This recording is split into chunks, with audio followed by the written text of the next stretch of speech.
राधा स्वामी नाम सुमरे मन मेरा, जन्म सुफल हो जातेरा। राधा स्वामी नाम सुमरे मन मेरा, जन्म सुफल हो जातेरा। भव से तार दे, तन भव से तार दे, तेरा जग तोर अगत समार दे, तेरा जग तोर अगत समार दे। इस भाग जगावेंगे हर कट जा खंड 84, ऐसा जतन बतावेंगे।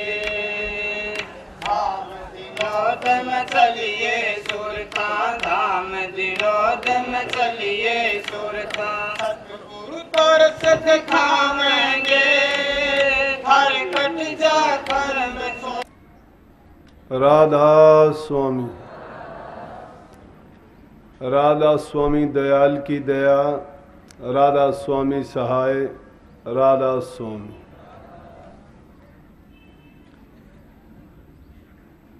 प्यारे साध संगत जियों,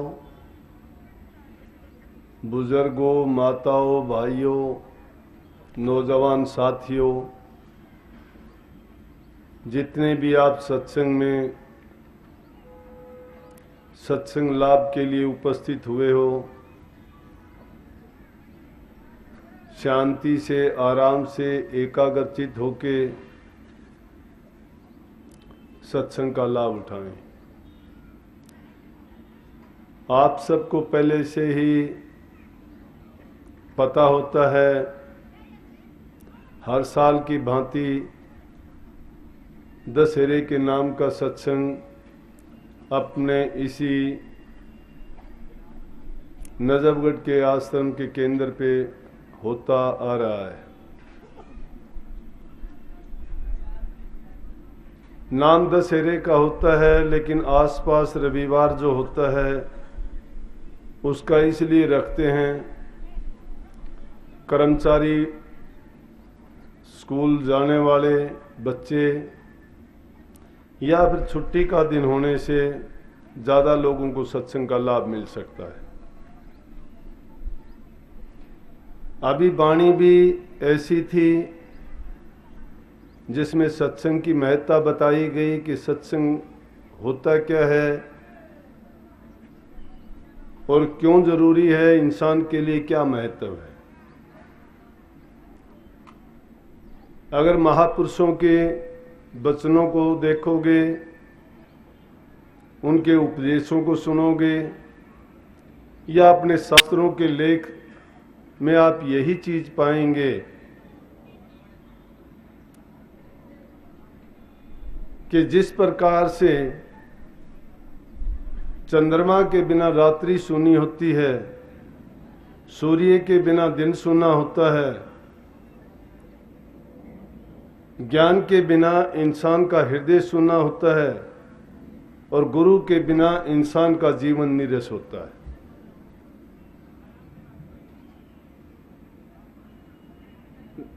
सत्संग से भी ज्यादा महिमा गुरु की है। गुरु की महिमा क्यों उनसे भी ज्यादा है कि जब 84 लाख की रट लगाए रखते हैं, जहां कहीं जाओगे आप यही वचन सुनोगे कि 84 लाख क्या चक्कर है 84 का।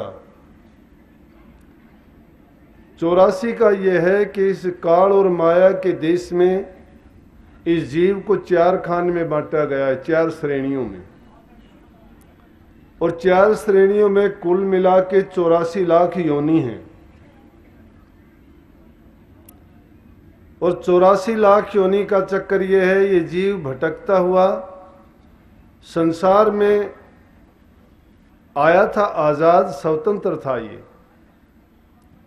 कर्म करने की इसको आजादी दी गई थी, लेकिन अज्ञान के बस ये ऐसे कर्म करता रहा कि जिसके कारण इसको ऊंची नीची योनि मिलती रही।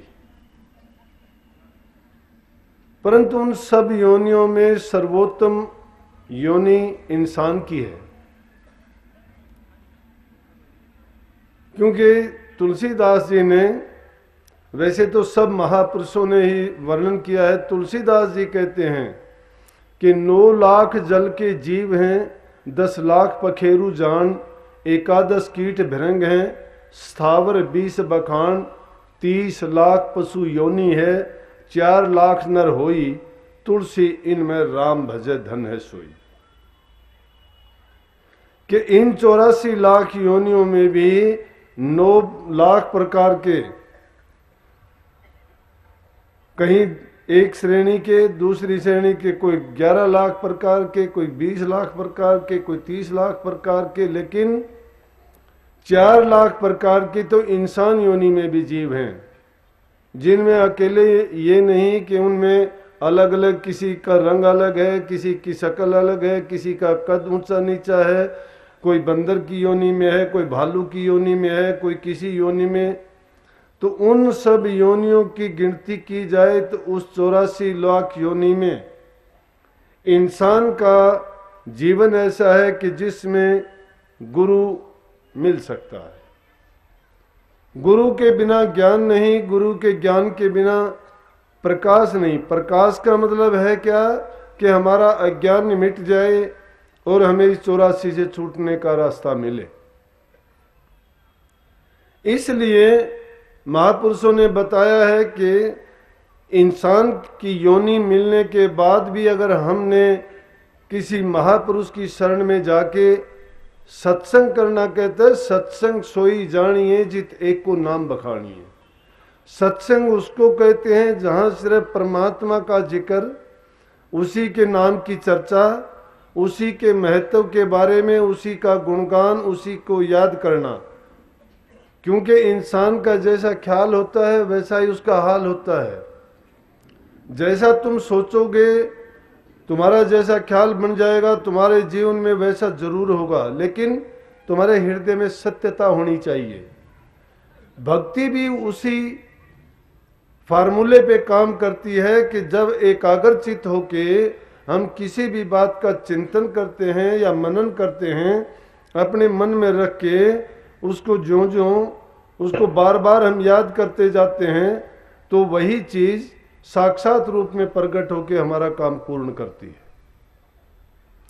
एक बार नहीं, अनेकों बार ऐसा हुआ है। और अगर आप करके ही देखना चाहते हो तो इसी बात का गुणगान किया जाता है कि आप अपने जीवन में इसी जीवन में पालोगे। नहीं तो संतों ने क्या कहा है कि अगर आपको कोई कहता है कि मरने के बाद तुम स्वर्ग में जाओगे, बैकुंठ में जाओगे, मुक्त हो जाओगे, तुम्हें जो है दूसरी योनियों में नहीं जाना पड़ेगा, या तुम जिन योनियों में बुरे कर्म करके पाप का वजन सिर पे लेके आए हो तुम्हें नहीं ढोना पड़ेगा, झूठी बात है। जिसने अपना इसी जीवन में करके नहीं देखा है, आगे का उसका कौन उसको दिखाएगा, कौन बताएगा। इसलिए महापुरुषों ने तो सीधा वचन कहा कि जीवत समझो, जीवत बुझो, जीवत मुक्ति निवासा, मुए मुक्ति बतावे गुरुआ झूठा दे विश्वासा। अगर आपको कहता है मरने के बाद हो जाए, मरने के बाद आप कुछ भी करने के लायक नहीं रहोगे। इसलिए ये कही है कि इंसान की योनि अगर मिली है, ये कर्म भूमि है। आप कर्म योगी हो, कर्म का तरीका सलीका गुरु से लो। गुरु आपको वो रास्ता बताएगा जिस रास्ते पे चल के हम पूर्व जन्म में जो कर्म करके आए हैं, जिन कर्मों के कारण हमें ये इंसान का चोला मिला, इसमें भी हम अपने कर्म भोगते हैं।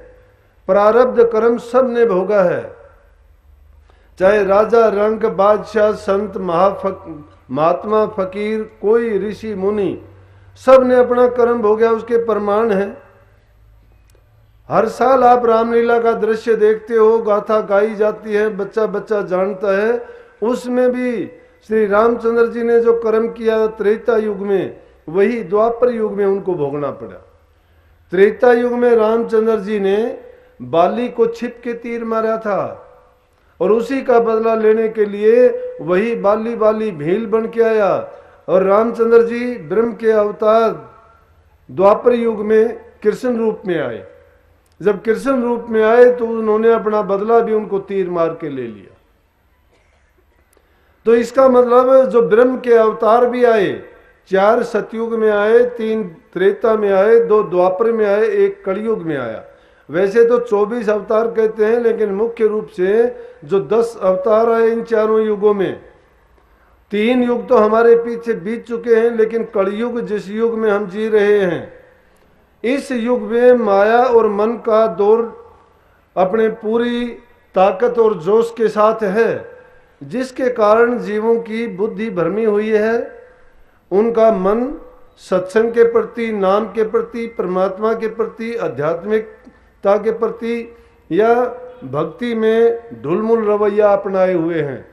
सच्चाई के रास्ते पर अगर चलते तो हमारा देश में दुनिया का अग्रणी था। दुनिया के लोग यहाँ इसलिए आते थे कि वो उस आध्यात्मिक ज्ञान को प्राप्त करके वो भी अपने जीवन को कामयाब कर लें। ऐसी तो कोई सभ्यता, कोई देश, कोई भूमि नहीं रही कि जिसमें महापुरुष प्रकट ना हुए हों। लेकिन फिर भी उन प्रदेशों में जहाँ जैसी उनकी भौगोलिक परिस्थिति थी, उनके अनुसार संतों ने भी अपना कुछ ना कुछ लचीलापन लाए, और जिसके कारण वो जीव अपनी पूरी उन्नति और प्रगति नहीं कर पाए। बौद्धिक कर ली उन्होंने, वैज्ञानिक खोज कर ली, लेकिन आध्यात्मिकता में जरूर वो पिछड़ गए। हमारे देश का जितना आध्यात्मिकता का इतिहास है, इतना किसी देश का आपको नहीं मिलेगा। इसीलिए अपने देश में अपने धर्म की, हिंदू धर्म की, सब शाखाएं हिंदू धर्म की हैं, लेकिन आज अगर धर्म में शामिल होते हैं और फिर भी हम बुराइयों को अपनाए रहते हैं, मांस मछली अंडे खाने हम नहीं छोड़ते, व्यभिचार करना हम नहीं छोड़ते, चोरी झूठ कपट बेईमानी हम नहीं त्यागते, और फिर भी कहते हैं हम कि हम भक्ति के मार्ग पर चलते हैं, हमने नाम ले रखा है, हम गुरु के शिष्य हैं। जहाँ कहीं देखते हैं खूब आस्था दिखाते हैं, लेकिन असलियत में वो आस्था नहीं है, क्योंकि वो बनावटीपन ज्यादा आ गया। गजेंद्र अपना काम करता था ये रिकॉर्डिंग का, उसने मेरे कितने लगभग वो बहुत से संतों के पास गया और उसने अपने सत्संग भी काफी रिकॉर्ड किए। अभी बैठे बैठे कह रहा था कि जी मैंने इतने सत्संग सुने, आपका सत्संग भी जब सुनता था मैं, तो मुझे भी ये बातें ही लगती थी। हालांकि अच्छी लगती थी, लेकिन मैं बातों पर ज्यादा गौर नहीं करता था।